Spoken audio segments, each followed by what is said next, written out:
Your legs are talking to you right now, and most people never learn to listen. That ache when you stand up from the couch, that stiffness in the morning before your first cup of coffee, that little hesitation on the stairs where you grab the railing without even thinking about it anymore. None of that is just getting older. Getting older is real, but weak legs are not a fixed sentence handed down by your birth certificate. They are, in large part, a feeding problem. Nobody sat you down and explained what your leg muscles actually need as you move through your 50s, 60s, 70s, and beyond. So today, I want to walk you through 6 foods that do real, measurable work for the muscles that carry you through your life. The ones that let you play with your grandkids on the floor, carry your own groceries, and get up out of a chair without a production number. I'm ranking these from solid to the one I think deserves the most attention, and I promise you the top spot is something a lot of people have quietly stopped eating because someone, somewhere, told them it was bad for them. That advice did not age well. Stick with me and you'll see exactly why. Before we get into the list, let's talk for a second about why legs specifically. Your leg muscles are the largest muscle groups in your body, and they're the ones that get used constantly. Walking, standing, balancing, climbing, catching yourself when you stumble.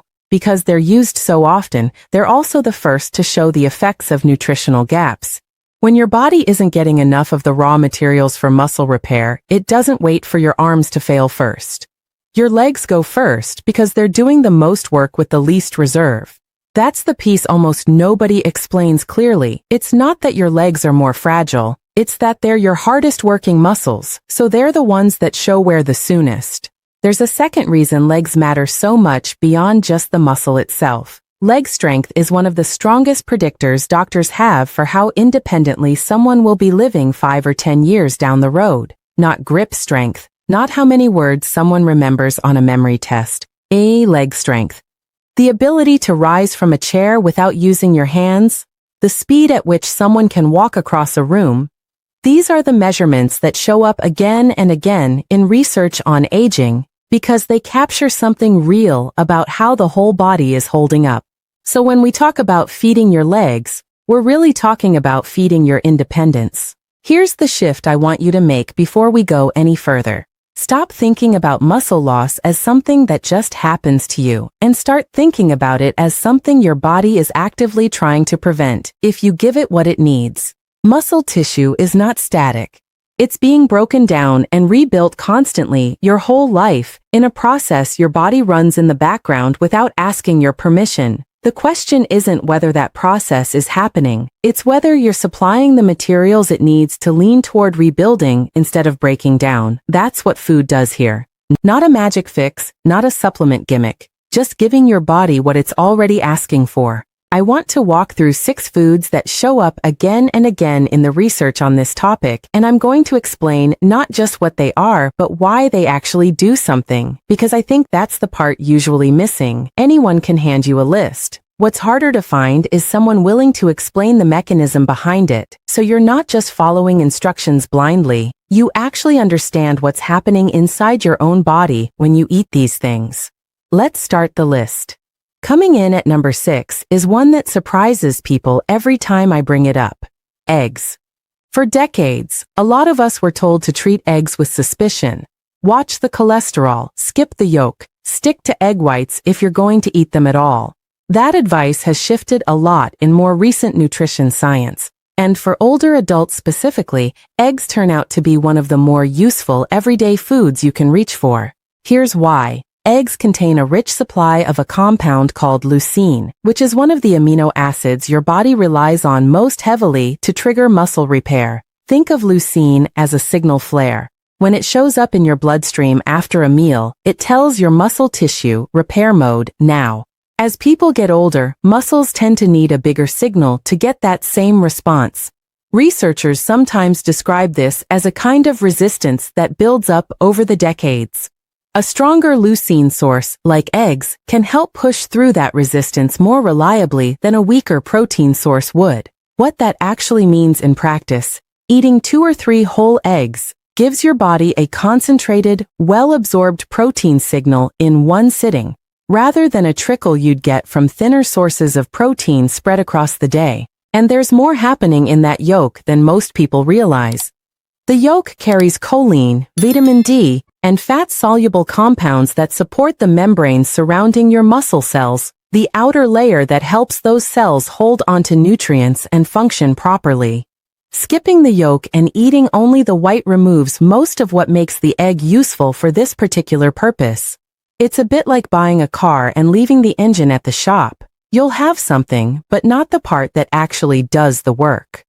Picture someone in their 70s who's been living on egg whites and dry toast for a decade because a doctor 20 years ago told them fat was the enemy. That's an extremely common story, and it's worth reconsidering if it's yours.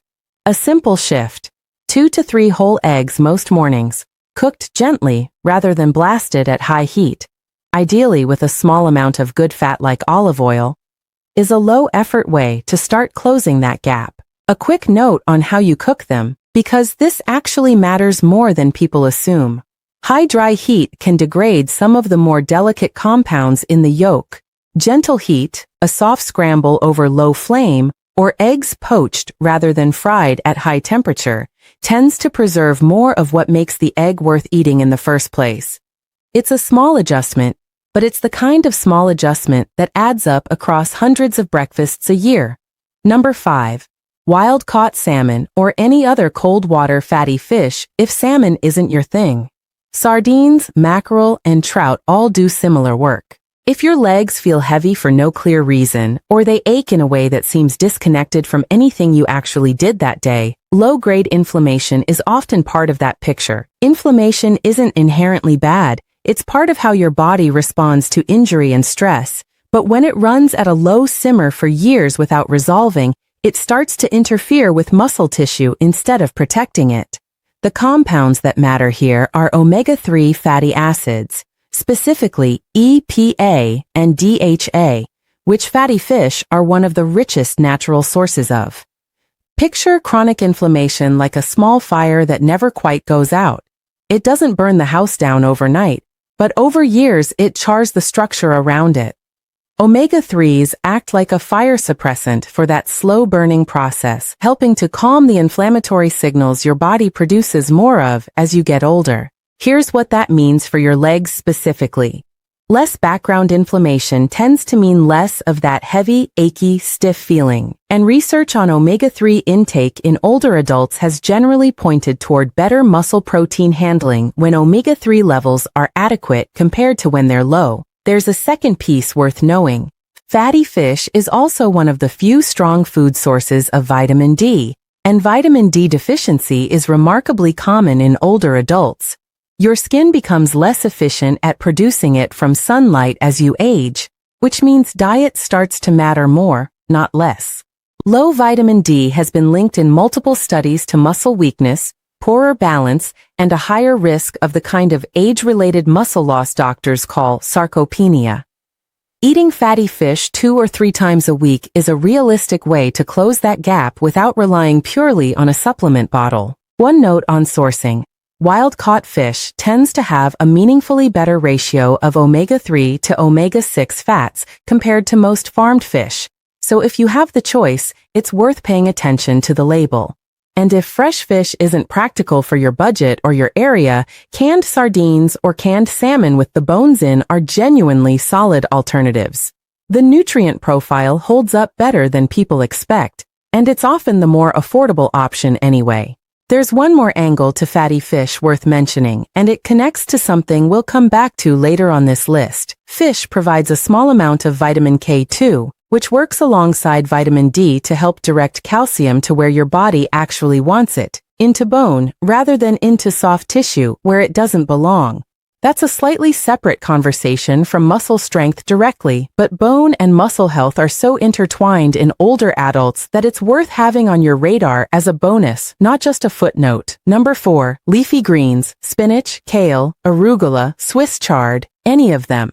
Watch anyone in their 80s who still moves well, who gets up from a chair without pushing off the armrests, who walks at a steady clip without shuffling, and there's a decent chance their diet includes a lot of green vegetables. That's not a coincidence, and the mechanism is actually pretty specific. As you age, your body becomes less efficient at maintaining nitric oxide, a molecule that helps regulate blood flow through your smallest blood vessels, the ones feeding your calves, hamstrings, and quadriceps. When that circulation gets sluggish, muscles don't get resupplied with nutrients as efficiently, and waste products don't clear out as fast. The result over time tends to be muscles that tire faster and recover more slowly. Leafy greens are loaded with dietary nitrates, which your body can convert back into nitric oxide through a process that starts with bacteria in your saliva. Eating them is essentially handing your circulatory system a shortcut around a process that's slowed down with age. Some research on nitrate-rich vegetables in older adults has found improvements in how efficiently muscles use available oxygen.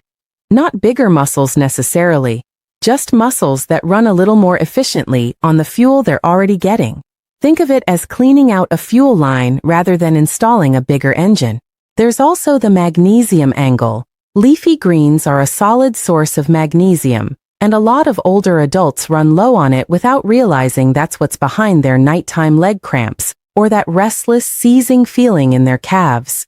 Magnesium is involved in hundreds of processes in the body, and muscle relaxation is one of the big ones. If your legs cramp up at night or your feet curl involuntarily while you sleep, magnesium is one of the first things worth looking at, and leafy greens are an easy food-based way to nudge that number up. Let me put some real numbers on this, since vague reassurance isn't very useful.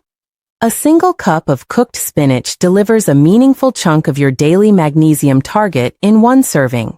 Enough that if you're eating a cup or two most days, you're doing real work toward closing that gap without needing a supplement at all. Cooking your greens in a bit of olive oil actually helps here too, since some of the beneficial compounds in leafy greens are better absorbed alongside fat, which is a small thread we'll keep coming back to as we go. If raw salads aren't your thing, sautéed greens with garlic and olive oil, or greens blended into a soup, work just as well nutritionally and are often easier to eat in real volume. The form matters far less than the frequency.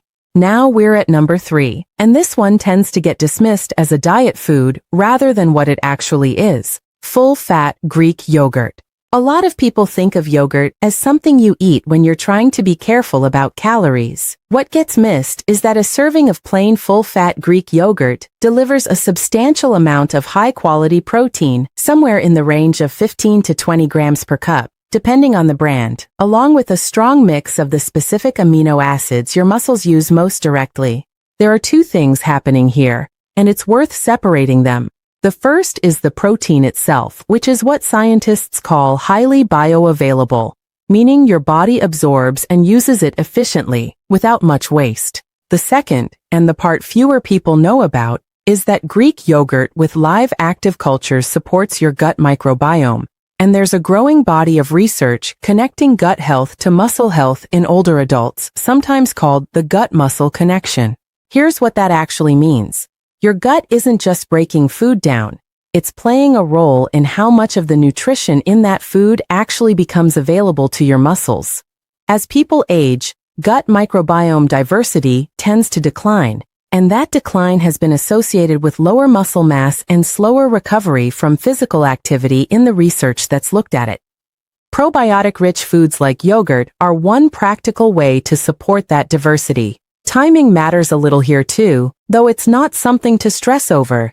Eating protein within an hour or so of any physical activity, even something as modest as a walk around the block, tends to line up well with the window when your muscles are most receptive to using it. You don't need to time it perfectly. Just knowing that protein after movement is a decent rule of thumb is enough to put into practice without overthinking it. For what it's worth, plain full-fat versions tend to be the better choice here. A lot of the reduced fat and flavored options on grocery shelves replace the fat with added sugar, which works against the anti-inflammatory goal we've been building toward this whole list. A spoonful of ground flaxseed or a small drizzle of raw honey stirred in can round it out nicely, both in flavor and in a small nutritional boost, without undoing the benefit of choosing the plain version in the first place. Now, before we move into the top 2, I want to pause on something because it connects directly to what we just covered with the gut and with inflammation generally. If any of this is landing for you, if you're sitting there thinking about your own knees or your own stairs, that's exactly the moment to hit like on this video, because it's the signal that tells the platform to put this in front of someone else who's dealing with the same thing and hasn't found it yet. I'm not going to ask you for anything else right now. Just that, if it's useful, and then let's keep going, because the next two foods are the ones that actually surprised me most when I first went digging into this. Number 2, beets. I can already picture some of you making a face, because beets aren't usually anyone's first thought when they picture building stronger legs, but the research on beets and physical performance in older adults has gotten serious enough that it's shown up in conversations well beyond casual nutrition advice. It's made its way into actual sports recovery and rehab discussions. The mechanism traces back to those same dietary nitrates we talked about with leafy greens, except beets carry them in a much more concentrated form, gram for gram, noticeably higher than most leafy greens. When those nitrates make their way into working muscle tissue, especially tissue that's a bit oxygen-starved from reduced circulation, they convert into nitric oxide efficiently and trigger something researchers sometimes call a vasodilatory effect. Blood vessels opening up and allowing more blood, oxygen, and nutrients through than they normally would on their own at that age. Here's the part that changed how I think about beets specifically. Some of the research on this hasn't just looked at leg muscle performance, it's also looked at blood flow to areas of the brain involved in motor control, the parts responsible for coordinating movement and balance. In other words, the improvement isn't only happening in the legs themselves, it may also be happening in the signal that tells the legs what to do in the first place. For anyone worried about falls, about that sense of your feet not quite doing what your brain told them to do, that's a meaningfully different angle than just stronger muscles. Beets also contain a compound called betaine, which is involved in regulating homocysteine levels in the blood. Elevated homocysteine has been linked in various studies to muscle loss, vascular strain, and reduced mitochondrial efficiency. And your mitochondria are essentially the power plants inside every one of your muscle cells. When those power plants are running poorly, your muscles behave like an engine on a weak battery, slow to start, quick to tire. If you want to try this yourself, roasting beets at a moderate high oven temperature for around 45 minutes to an hour tends to preserve more of the nitrate content than boiling them for a long stretch, since some of those compounds are water-soluble and leach out into the cooking water. A raw beet blended into a smoothie with a bit of citrus works too. The vitamin C in citrus actually seems to help your body convert those nitrates more efficiently. Pair beets with a lean protein source and you've got a solid pre-activity meal, whether activity for you means a workout or just a long day on your feet. If the earthy flavor of beets isn't something you love on its own, roasting brings out a natural sweetness that a lot of people find much more approachable than the flavor of raw or boiled beets. A little olive oil, salt, and a squeeze of lemon after roasting goes a long way. And now, the food I mentioned back at the start, the one that's quietly been pushed out of a lot of people's diets over the past few decades, often on the advice of someone with good intentions and outdated information, extra virgin olive oil. I know a lot of people expect the top spot to go to some kind of protein or a trendy superfood powder, something more exotic. Stay with me on this one, because the case for olive oil here isn't really about fat at all. It's about a set of plant compounds that do things fat itself doesn't do. There are really 3 separate things olive oil is doing for your legs, and I think it's worth naming them individually rather than lumping them together because each one matters on its own. The first is calming inflammation. The second is helping restore your muscles' sensitivity to the signal that tells them to rebuild. The third is protecting the energy-producing machinery inside the muscle cells themselves. Let's take those one at a time.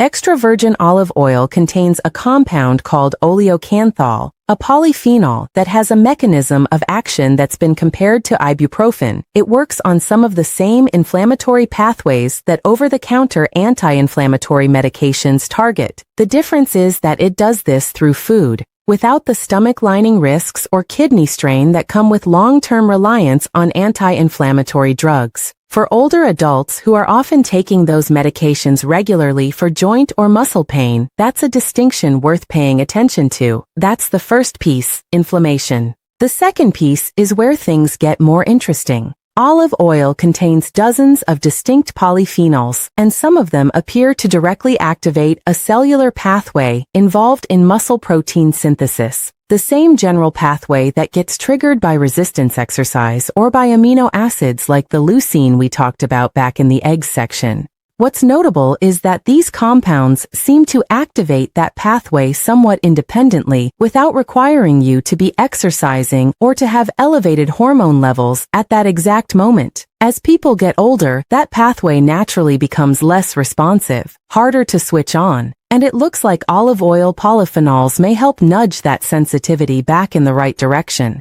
Picture a thermostat that's drifted too low over the years. This is one of the few dietary tools that seems to help recalibrate it, rather than just working around it. That's the second piece, restoring sensitivity. The third piece is mitochondrial. A compound in olive oil called hydroxytyrosol has been studied for its role in protecting the DNA inside your mitochondria from oxidative damage, the kind of wear and tear that accumulates over decades and gradually reduces how efficiently your muscle cells produce energy. Picture a document that's been photocopied so many times the text starts to blur. That's roughly what happens to damaged mitochondrial DNA over the years, and there's reason to think olive oil's antioxidant compounds help slow that blurring process down.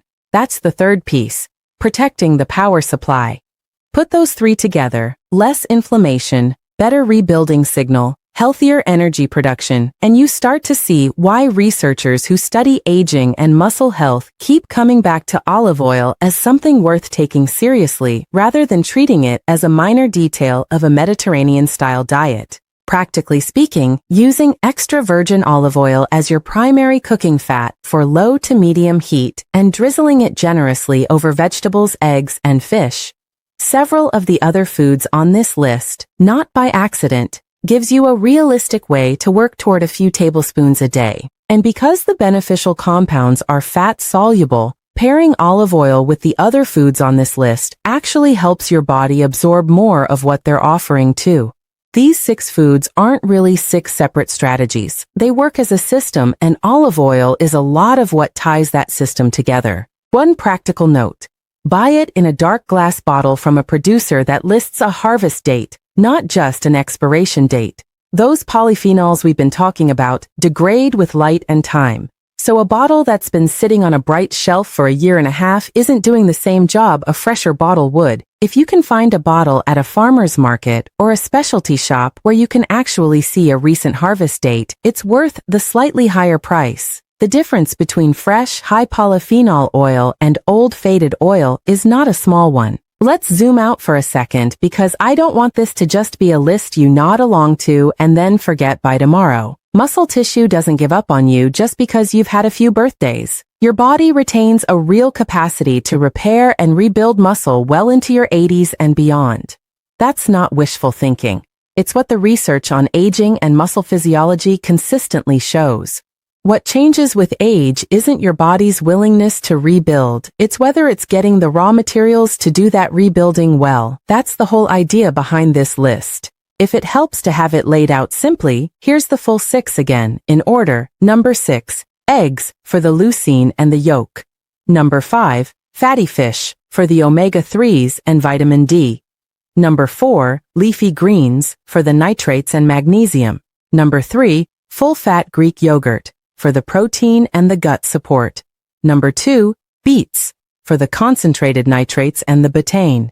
And number 1, extra virgin olive oil, tying the whole thing together through inflammation, muscle signaling, and mitochondrial protection. You don't need to overhaul your entire diet overnight. Start with one thing. Maybe it's swapping your egg whites for whole eggs tomorrow morning. Maybe it's picking up a bag of spinach on your next grocery run, or trying roasted beets for the first time in years. Maybe it's just switching whatever oil is sitting in your pantry right now for a proper bottle of extra virgin olive oil with a harvest date on the label. Small, repeatable choices are what actually add up here, not some drastic overnight transformation. And if you're someone who likes structure, here's a simple way to think about layering these in over the coming weeks rather than trying to do everything at once.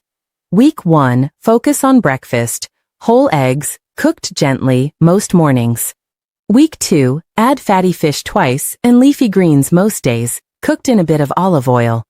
Week 3, bring in Greek yogurt as a regular snack or post-walk habit and start roasting beets once or twice a week. By the time you're a month in, you're not following a strict diet plan. You're just eating differently, in a way that's become normal without it ever feeling like a project. If any part of this changed how you think about your own legs, your own stairs, your own mornings, do a few things for me before you go.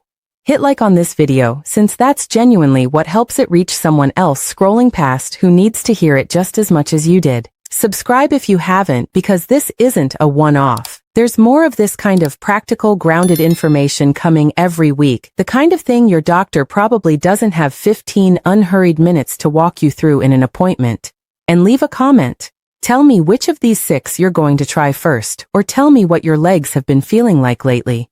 I read these, genuinely, and the conversation in the comments is often where the most useful stuff ends up living. Take care of the legs that have carried you this far. They've got a lot more mileage left in them than you might think, especially once you start feeding them properly. I'll see you in the next one.